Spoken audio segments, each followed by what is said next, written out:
everybody? I am Keaton, and this is Kid Catholic Season 8, Episode 4. And before we get into today's video, I want to say I hope you all are having a wonderful week so far. Well, as good as it can be.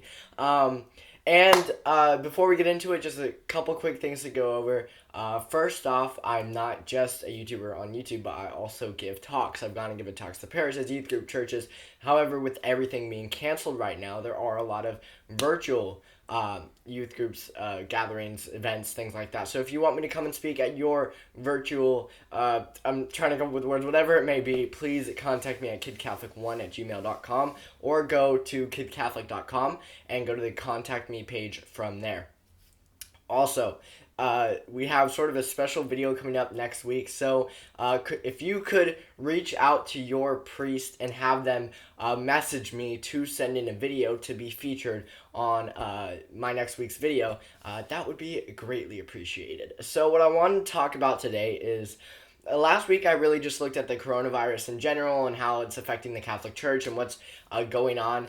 But I want to look into more specifics because a lot of things have happened as a result of the virus, right? One of that being that all of a sudden we're all homeschooled, right? At least with me, I've been homeschooled my whole life, and then I left homeschooling to go to high school, and now I'm homeschooled again. So it keeps coming back. Anyway, what I really want to look at today, and this isn't just like for kids, this is even for parents to maybe even know what your kids are going to be doing. Now, again, not all of us are homeschooling. Some of us just have school off, but at least with me, I'm doing online school now. And so, yeah, let's get into it. Now, the first and most important part of homeschooling, something that everybody needs to know, is the sleep schedule. Most people, when they originally think of it, okay, as a teenager, I can speak for this. Sleep is very important to me, right? I have slept in until 4:30 p.m. some days. It's very necessary. So most, especially as kids, as teenagers, right? When we're thinking of, oh, now we have online school, we think sleep until noon or 1 and then do school. And when you just hear this on the surface, this makes sense. This isn't the way I would suggest, okay? What I would suggest is waking up at 8 or 9. Okay, and the nice thing is about this, you don't have to get ready and stuff. It's just online assignments, right? So I would suggest waking up at 8 or 9, then get the school done early, then have the afternoon nap. And then you get your afternoon power nap and you're ready for the rest of the day. Most people are like, I want to sleep in and then do school, and then your whole day is wasted and you don't have time for school now, whereas you could do school early, then get the power nap in. Something else that I want to mention, at least with what I'm doing right now, and like I said, I've been homeschooled in the past. Homeschooling really doesn't take that long because you basically have assignments, right? It's not like there's a 5-minute passing period plus lunch and all this, right? So homeschooling, online schooling, whatever you want to call it, it actually does not take that long at all. So some parents, that they hear their kid might be homeschooling or the kid is now online schooling, they're like, oh, so they need to wake up at a certain time, they need to do their schoolwork all day, and to be honest, it does not take that long. Now, something that I would suggest for the kids side of this, all right, most of the time when we're schooling at home, if it's just a normal home setting, we kind of have this instinct to slack off and not do schoolwork, right? I mean, I've even experienced that too, right? We just have this instinct to slack off. However, this is, again, it's one of those things where it's like sleeping till noon and barely doing your schoolwork. We get a lot of sleep if, again, we get the power nap. But also something that I would suggest is having a separate space for schoolwork. So my family, obviously we've been homeschooled, but we basically have a classroom, right, to go and do our schoolwork. So I would suggest a school space where that's where you do school. You get in and you get out, right? And then bam, you're done for the day. Homeschooling should be super quick, super easy peasy lemon squeezy, right? Something else that I would suggest is to just almost pretend that you're in school.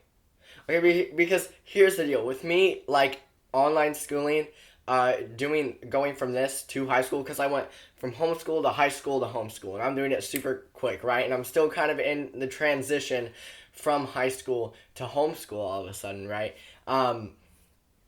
But something that I would suggest is almost just pretend that you're in school, that it's normal school, so that you do your schoolwork, keep up the grades and stuff. You still have time for your power nap, and it's still a lot easier than it would be actually going to school, because school days last hours and hours, whereas homeschooling, we just see our assignments, we sit down, we do the assignments, we're done. Okay, something else that people like to do, I've kind of seen this, especially floating around now that my entire high school is also going to homeschooling, right? Is, I'll do each subject and then take like a 10-15 minute break in between each subject. I used to do that, and then I would do the subject, and then I take a 10, 15, 20, 30 hour long break in between each subject. So now what I do is I sit down and do my schoolwork, right? I do every subject. Just bam, every subject right in a row, right? And then I have the rest of the day off to sleep instead of dragging it out all day. And it actually makes it a lot more stress-free. Now, these are tips I would suggest, because, like I said, I've been homeschooled my entire life, and I can promise you it is a lot less stressful than, I almost feel like homeschooling, like in class you have the lesson, then you have some practice, some assignment in class, and then you have the homework. I feel like homeschooling, it's almost like you have the lesson and then you have the homework, which makes the most sense, right? So, yeah, that's what I would suggest. Again, so just to review, right? This is a lot of expert tips right here, okay? So just to review, the sleep schedule, I would suggest the afternoon power nap instead of sleeping in through the afternoon, right? Having that spot where you do your schoolwork, because I saw this thing, I don't know where it was, but when you mix like work with entertainment, if you do that in the same spot, then it's not going to bode well. So I would suggest having like a separate spot for that schoolwork, and I would not suggest breaks, because again, that drags on longer and it drags the subjects throughout the whole day when you can just get the subjects done. Again, online schooling, homeschooling does not take long. Some of you watching may not be doing school at all in general, may just be canceled for the rest of the year, in which case, lucky you, look at you, you did it, congratulations. But in all actuality, just to touch on what is going on, it is very scary, and I'm not going to talk a lot about this because this isn't the topic, but I really don't want to mention how, like, all of us aren't going to school, and it's, why aren't we going to school? Obviously, it's because of the coronavirus pandemic, but something that we need to do, and I'm just going to mention this really briefly. I talked about it all last week. If you want to go watch last week's video, I talked about how we can combat the coronavirus, and that is through prayer. So I would suggest that as one of my tips as well, because that is so absolutely necessary, especially in a time like this. It's important for us not only to be united as members of the Catholic Church, but also united as members of the human race in general. Now, I've talked a lot about like the kid side of it and tips for us, and especially teenagers, but about like younger kids who can't teach themselves, right? Like with me, it's the teachers sending us assignments through online, but for others, it may not be, right? And so for these younger kids who can't teach themselves, a lot of the parents are ending up teaching the kids. And this is obviously a very stressful thing for parents. But something that I want to say to the parents real quick is that you can't expect homeschooling to last all day long and keep the normal school day schedule, right? It's going to be a lot quicker than a normal school day. So like some parents might want to really stress out about it and find perfect lessons and then teach it for the whole day like a normal school day would be. For like younger kids, that's not the right thing to do. Like my little brother's in second grade did 2 days of school in an hour, right? 2 days worth of school in an hour. So homeschooling, especially at a younger age, shouldn't take that long. And if you are a parent who's now a new teacher, right, then there are a ton of resources online for that, and teachers have posted resources online for that. But just something that I would recommend is we can't expect like your kid to sit in the classroom for all day like they would in a normal school day, right? Because homeschooling, especially in a situation like this, is just different. And now that the topic is done, do y'all know what it's time for now? It's time for the Saint of the Week! And today's Saint of the Week is St. Thomas Aquinas, of course, the patron saint of students, which is why I chose him for today's topic. But to get into his story, he was a 13th century saint, and his education was extraordinarily high. However, he did become very fond of the Dominican order and wanted to enter it, which his mother was not very happy about and absolutely would not allow.